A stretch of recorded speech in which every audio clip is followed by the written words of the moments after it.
activist author Gloria Giorno speaks out against the radical left's attempt to destroy her son on this episode of United Patriots Uprising with Gary Binford. I'm your host, Gary Binford. Thanks for joining us. This podcast is available at radioinfluence.com or wherever you get your favorite podcasts. We'll tell you more about that at the end of the show. Just imagine your son is the student body president at an American university 5 years ago. On Independence Day, he proudly thanks our forefathers on his personal Instagram account. You're proud of him, and so will be the student body he represents. Right on the first, wrong on the second. And when I say wrong, this went off the rails wrong. Among the hundreds of comments received, he was called a racist, told to kill himself. A petition was brought forth to have him removed as the student body president for celebrating, quote, a covertly racist holiday. Great stuff for a fiction book, right? Sadly, though, this isn't fiction. This happened in Red State, Tennessee, in Nashville at Belmont University, noted as a conservative Christian school. It happened to the son of activist Gloria Giorno. She's written a slamming, damning book about the experience that further exposes how conservatives are discriminated against by both students as well as administrations. Are you ready to hear about it? Well, let's get into it. She's a Christian, conservative, activist, and entrepreneur, the founder of the Reagan Society, the author of the book, Outcast, How the Radical Left Tried to Destroy a Young Conservative. I welcome to the show, Gloria Giorno. How are you, Gloria? I'm well. Thank you so much for having me. How are you? Fine. I'm fine as well as I can be. Having Communist Mamdani 60 minutes away from me as the next mayor of New York City. I'm on Long Island, but I can get to the Queens border in 20 minutes. And as I told some of my other guests, if you got a place you can rent me, just the basement, I'll live with the rats rather than live with this rat. It's a joke, but Mamdani, not good. I agree. Not Having good. lived in a communist country, I can tell you what New York voted in, they will not be able to vote out. They have no idea There you go. what Right. they have no idea what is coming their way. I mean, having free groceries, free tuition, free services, free healthcare means giving up your freedom. And I don't think New York knows that. They will find out the hard way. I mean, I lived in the former Communist Yugoslavia, and those police officers that I saw every single day on my way to school, I was in first grade there, they were not there to take care of me and the general population. They were there to make sure that no one went against the communist regime and Josip Broz Tito, who was the dictator at the time. So I had $1,000 US. This is 1972. I had $1,000 US in my backpack every single day when I left the house. And that way I could get out of Yugoslavia if a civil war broke out, because that is going to be one of your greatest dangers. And in New York City, he's bringing Islam. You're going to be praying 5 times a day. People have no idea. They will. I live on Long Island, but I hear you, and because he's a jihadist first before he's a communist. Yes, he is. And we've forgotten in 9/11, we've forgotten. I mean, unfortunately, New York has forgotten what happened. And we have a neighbor who was killed. She was 22 years old and she was killed in the Twin Tower. It's horrible. And I am shocked that New Yorkers would go for that. Absolutely shocked. Well, the thing is, there's 8 million people in New York, maybe 1 million or so voted for him. I'm shocked at the number of Jews that voted for him. And speaking of the Twin Towers, my former wife, God spared her, she was in building 2, but she changed her routine that one day. She went to the bodega before she went to her office. Otherwise, she would have been in that. She saw all the smoke. They took them underground she didn't know. She thought it was World War III. They put them underground in a bank vault. And it was unbelievable. They finally walked him across the Brooklyn Bridge. She turned around. She saw the buildings burning. When they got to the other side, she looked and they were gone. Just scary stuff. Yeah, you know what we're getting into. New York is about to find out. And without knowing it, you segued into my first question, because you have a serious appreciation for the freedoms many Americans take for granted. Traces back to your background. Born in Chicago's suburbs, how did your family end up in communist Yugoslavia in 1972 when you're in first grade? How did that happen? Well, my father came here in 1956. He waited 2 years in a camp to legally come from Yugoslavia to America. And he lived on the south side, the southeast side of Chicago, Englewood area. And he came here, he learned English. First thing he did was go to night school. He signed up to learn English. He also got a job with an Italian company because he did speak Italian. And my father never took a penny from the government. He made his own way, and he became the American dream. Well, in 1961, he met my mom, who was also from Croatia. We're Croatian, but it was Yugoslavia back then. And my mother attended the University of Chicago, which is an excellent university, woke, but an excellent university. And my mother was getting her PhD in 1972 and 1973. And so she was a Fulbright. She was awarded a Fulbright scholarship. So we chose to go, she chose for us to go back to Yugoslavia so she could do her PhD in communist countries and Slavic languages. So that's how I ended up living there consistently for that full year and attending a U.S. Embassy school. So you were only there 1 year? No, I went back and forth. I lived there from the time I was born, but I also lived in Lyon, France. But I lived there basically from the time I was born until second grade. And I came back to this country in second grade. Oh, praise God you got out of there. So what are the recollections? You gave us some. You had the 1,000 in the backpack in case you had to split. But what else can you remember at such a young age that you could tell us that can help people wake up? I can tell you that my mom, her family owned a beautiful, beautiful home in a city called Split, which is Croatia now. And we had ownership documents to that home, but we did not own it. What they did after the war, since it was a large home, the communists actually put 3 families in to live at that home. So although my grandfather and grandmother owned it, it was not something they could live in alone because it was considered to be too large. So communists came in, put 3 of her families in. My grandfather said, I will not raise my children in this. And he packed up his family and he moved to Lyon, France. So you will not own your home. They can bring anyone in. If you have a second home, if you have a large home, they will bring in whoever they want to share your home with you. You have no say over that. In 1991, when Croatia became its own country, when we were freed from Yugoslavia after the war, the only good thing that President Clinton ever did, the only good thing, we were actually given back our rights to that home. And we were successful in selling it. It took 3 years, but we did sell it. So that's one of the things I vividly remember, that we did not live in our home that my mother grew up in. We had to live in a home that we rented. So home ownership, which is so near and dear to all of us, which President Trump is trying to make affordable for everyone with lowering interest rates, that's not something that's going to happen in New York if Mamdani has his way.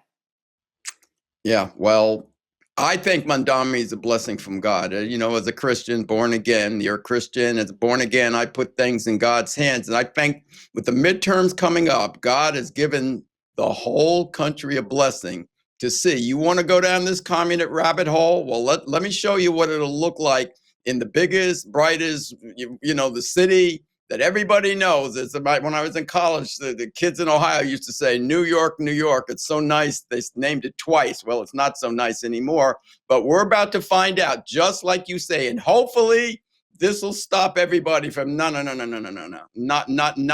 coming to a theater near me. I hope that's what's going on.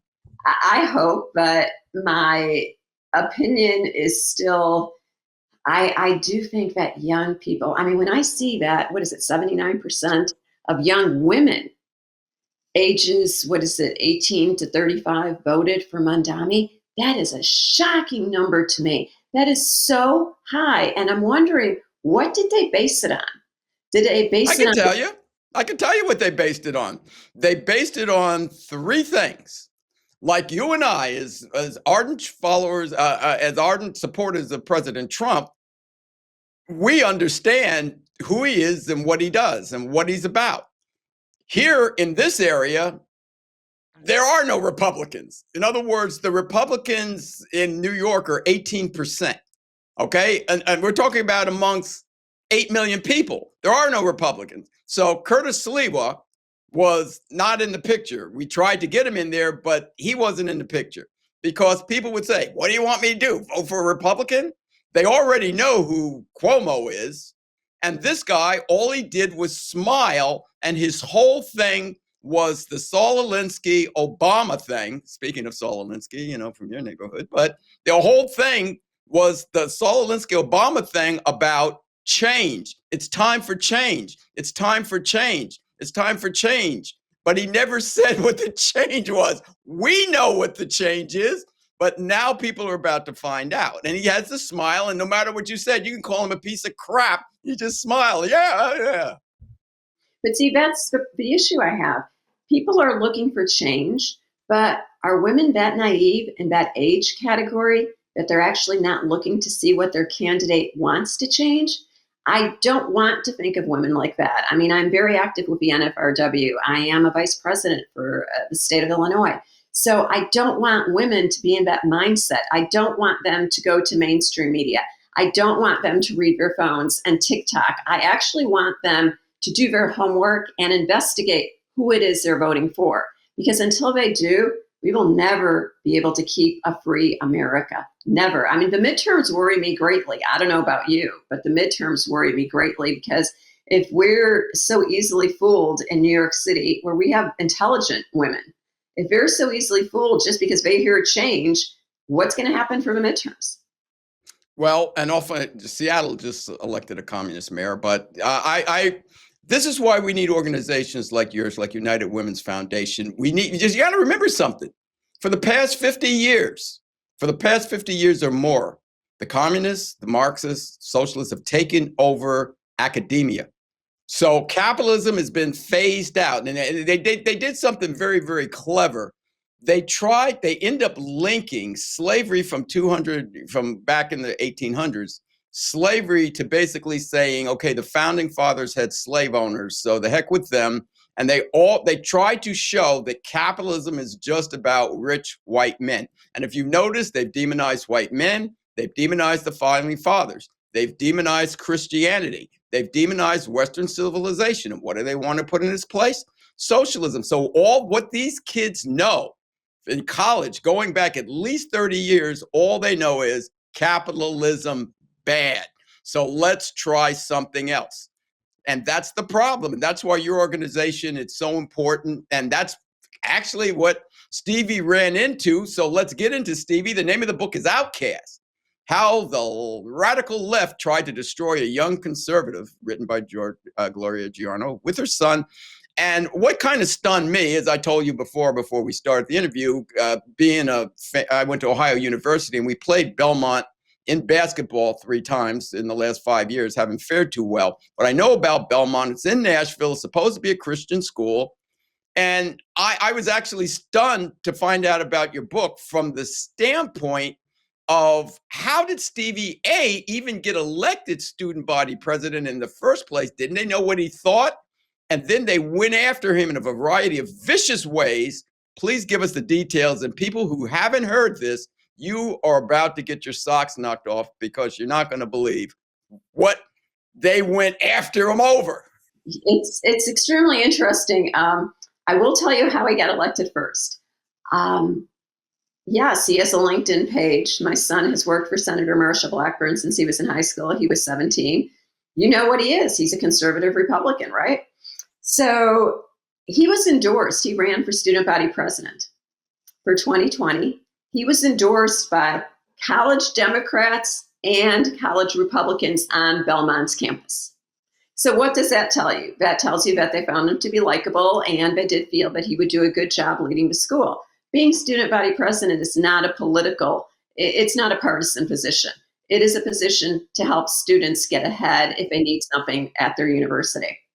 Unfortunately, when COVID came along and schools got shut down, I think that's what turned these students against my son. I know for a fact it is. And so on the 4th of July, Stevie did put up his most non-political post ever. It's a picture I took of him in front of the White House. And he thanked our forefathers for our freedoms. And that's how it all started. So he put that on his, you can still look it up.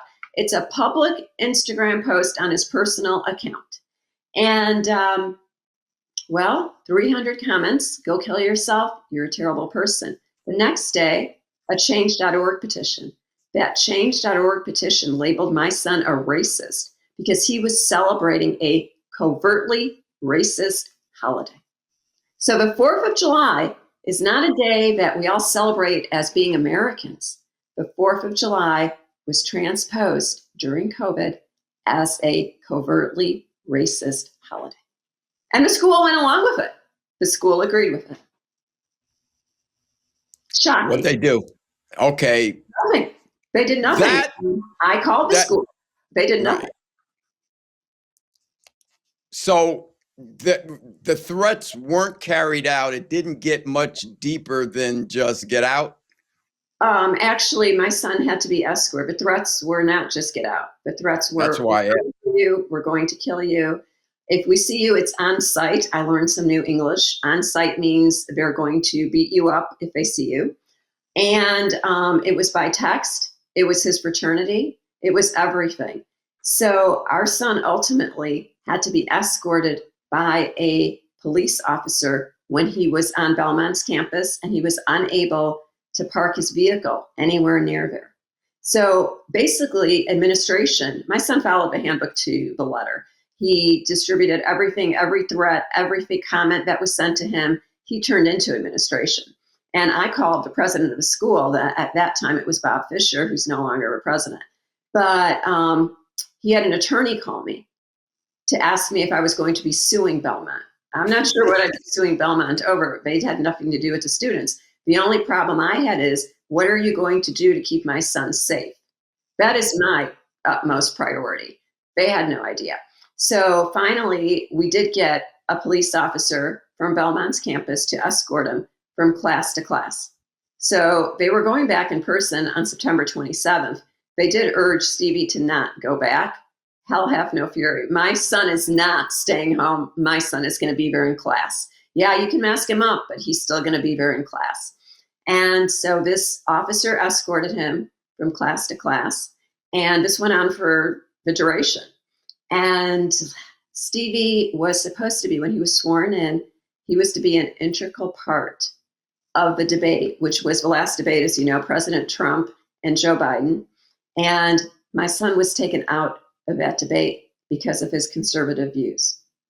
BLM was endorsed by a Christian university, by his fraternity, by everyone on campus, except for the student body president. We are a Gold Star family. Our cousin was killed in the line of duty in Chicago. We will never endorse an anti-Christian Marxist police killing organization like BLM. We will never. So our son was threatened by his fraternity that they would destroy him if he did not endorse BLM, place that little black box on his Instagram page, and he refused. My son fought back. And no one was happy with him at the school, but he didn't do it. We didn't do it. And he did end up going to the debate because, as you know, moms are our children's best allies. We will do anything to make sure that our children are treated fairly, with respect, with dignity, and with grace.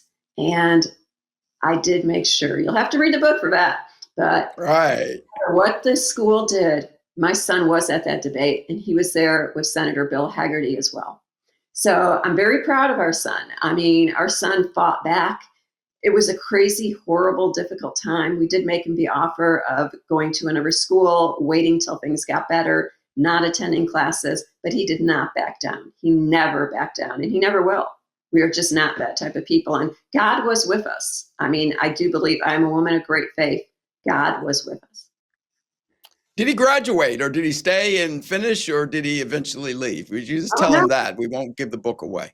He stayed, he graduated, he did it in 3 years like his plan, and he went on to a federal job with Senator Blackburn. All right. Marsha's He a did good very woman. well. Yeah. Marsha's a Rev- wonderful lady, yes. yes. Reviews. Gloria Giorno is as bold as a lion, and her story, Outcast, explains her righteous stand against the wicked, the liberal left, BLM, and wokeism. Outcast is moving, compelling, and most importantly, a truthful account. That's from a woman I know and you know, Dr. Linda Lee Tarver. One more, Outcast should remind us that we don't need to bend the knee to those who yell the loudest to accomplish what we set out to do. Character and truth will always prevail. From country music artist Alexis Wilkins. There are many, many others who have written reviews for this outstanding book. And the big question is, why did you write the book? Were you write the book to help others, or were you just mad, or just had to blow off your steam? What was your ultimate purpose? The ultimate purpose of a book is to open people's eyes. Just because your child is 18 years old and at a university, we think they're adults, and they are adults, but we think that everything's fine. They're moving on to the next phase of life. Conservative students are being threatened every single day on every single campus. Every school is woke. This is the next generation that is going to be leading our country. If we don't speak up, if we don't write books, if we don't get out there, like, there's a huge price to pay. I realize that. I see what happened to Charlie Kirk, who I'm from Illinois. He grew up 20 minutes away from us. So my heart breaks for everything that Charlie did for our country and how brutally he was murdered public. It's horrible. It's absolutely horrible. But if good people stop speaking, the bad people win.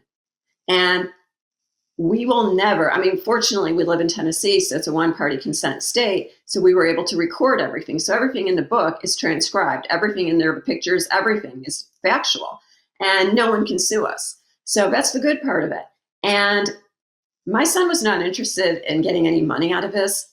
We wanted to share what truly happens to your child at any university they go to. I don't care what school it is. Every school is woke.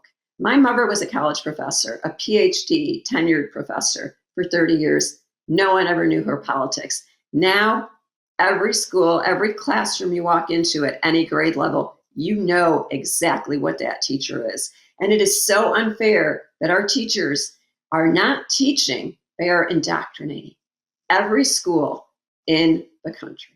And we need to put a stop to that. So that's why I wrote the book. That's why I speak out. I speak all over the country. I love to speak, and I love to share information. I try to educate parents on how to not have what happened to my son happen to their children. But parents need to speak out. We need to stop using these universities that are indoctrinating our children. We need to stop having a Department of Education. What are we funding? I mean, these teachers are teaching whatever they want, and we're allowing them to because we are funding that. We need to put the Department of Energy to bed and give it to each state, just like we did the pro-life issue.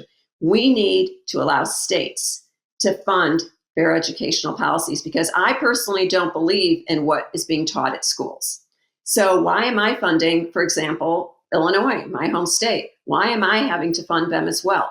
It needs to end. The federal issue of the Department of Education, that needs to stop. We need to give it back to the states. Conservative states will be teaching history the way it's supposed to be taught, factually. Right now, we're making up history as we go along. We cannot survive like that. That's how more Mamdanis will get elected. Right. And Gloria, that's the problem. You just asked, how could New York vote for him? How could these young people are Belmont. Yeah. That is the problem. You say young conservatives are under attack on all levels of education. How low does this go? And then please, I thank you for coming on. I truly appreciate it. You're welcome to come back.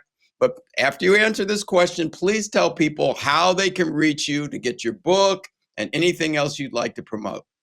Thank you. I do believe that it starts at every level of education. I believe it's starting with the schools and the libraries that have books that are inappropriate. I'm not saying all books should be banned. I'm saying they should be age appropriate, and we do not do that. Teachers are allowing fourth graders to read books that should not be read till eighth grade. That is a huge issue. So that's, I think, where it starts. And it starts, all politics starts at the local level. So if you have the opportunity to run for school board, to run for something local in your community, do it. It doesn't matter how small it is. There's nothing about any position in government that is small. We only have small minds, but people who want to do good will start at the bottom and work their way up, if that is what God calls them to do. But please get involved with your school system. Go on field trips. Go to your parent-teacher conferences. Speak your mind. Don't be afraid. The fear factor is huge. I understand that. I grasp that. I'm afraid for my son every single day of my life. But we still get above that. We rise above that and we do the right thing. So basically, that's what I urge parents to do. Please just help your children to be able to be better at what they're going to do with their future, which impacts all of us. My organization, I lost United Women Foundation because that was a nonprofit, and I was giving conservative young women scholarships. And obviously, being an elected delegate for President Trump and serving on platform, I was labeled a politician. So the previous regime in this country does not like me very much. So I started a company called, and it is a company, the Reagan Society. I invite any conservative politician, any conservative speaker, even you, Gary, if you would like to join us. I invite you to come speak, and I make it affordable for everyone to be able to be in on the conversation. Young Republicans, so they're under the age of 40, are charged $25, and anyone over the age of 40 pays $50.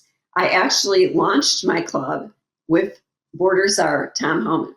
Tom spoke to 350 people. 90% of them were under the age of 40 and only paid $25. So in order for us to move forward, we need to make politics affordable to everyone. Everyone's a voter. And in order to get to the younger generation, we have to make it affordable for them to be able to be a part. So that's what I do with the Reagan Society. And there is a website, reagansociety.com. And I'm very proud of it. So, I mean, honestly, we'd love to have you come speak. We'd love to. And I always tell people that say that, the Michael Jackson line, whenever you want me, I'll be there. Well, we definitely want you. You have a great voice, but we definitely want you. And I also have my website, which is GloriaGiorno.com, which I realize is more difficult to spell than my website, which is outcastbook.com. You can get the book there. You can see some of my media hits. You can learn a little more about me. And I am speaking throughout the country. So, I mean, where I am called, I go. I will be speaking in Indiana this weekend. And I feel strongly that as a mom who was born in this country, who lived in a communist country, witnessed firsthand, heard stories from people being incarcerated for speaking out against the government, no freedom of speech. You're correct. I do appreciate this country so much more than I think some of the people I know. And I will do anything it takes to keep our country free. I mean, I'm getting older, so I need younger people who are going to start speaking. But I do feel very strongly that if we come together, instead of, smaller groups, if we come together as conservatives and we speak and we put the fear factor aside and we trust in God, we will prevail. We will get past it. We will not go back to following the arrows at grocery stores and having mandates that should never exist and closing down schools. Some children in states are 3 years behind their reading level. How are we going to be able to raise a prosperous generation like that? We really need to sit back and think about what we're doing. And we need to make sure that we get the vote out for the midterms because our president needs our help. And we also have to think about President Trump cannot do this on his own. We all have to have a voice. We all have to be a part of this. What comes next President Trump cannot be the only one supporting MAGA and the conservative movement. We need to think, how can we move forward after President Trump is done with his term? You said a mouthful, Gloria. Amen to that. Thank you for coming on and hanging out with me. As I said, you're always welcome to come back. God bless you, Stevie, and your family. Thank you. Thank you so much. It's been a pleasure. Thank you. And I look forward to seeing you in Tennessee soon. Oh, well, thank you. Give me an invite and we'll see what we can do. There you have it, everyone. Gloria Giorno. I want to thank Gloria Giorno for coming on and telling us about the horrific experience her family went through with her son, Stevie. Nobody should have to go through anything like this, not on a college campus where you're paying money for supposed to be higher learning of education. This is terrible.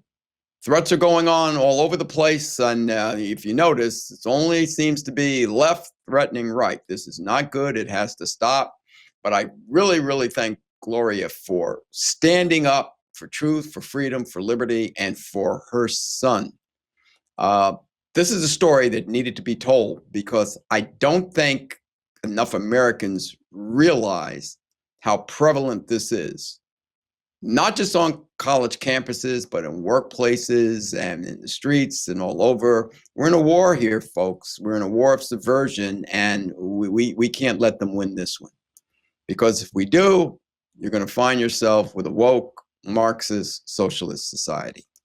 No way, no how. Not on our watch. So thank you, Gloria, for speaking out and continue to do what you do. This podcast is available at radioinfluence.com or wherever you get your favorite podcasts. You can find the video version at YouTube, Rumble, the God Family and Country Television Network, the Rose Unplugged Media Network, vachristian.org, the AmericaFirstWarehouse.com, yournews.com, OBBM Network TV, WeSeeYouMedia.com, and the Queens Village Republican Club.com. Wherever you go, please leave us a rating and a review. Let us know what you think about the show. Now, I started this back in the day. It was audio only, and boy, we had some great guests. And if you want to hear from the audio archive, what we talked about back then in the early 2020s, because it's just as prevalent, if not more prevalent today, you go to radioinfluence.com/category/United Patriots Uprising/. Some of the guests you'll find here: Lieutenant General Michael Flynn, Ben Carson, Pastor Jack Hibbs, Dick Morris, Judge Janine Pirro, Wayne Allen Root, Carol Swain, Kenny Chu, Monica Crowley, Will Witt, Brandon Tatum, Ron Vitello, Kira Davis, Diamond and Silk, Mike Lindell. Just a few of the many that you will find at the audio archive. I encourage you to check it out. Well, that's it for now, everyone. So until the next time, this is your host, Gary Binford, saying God bless you, God bless your families, and God bless America.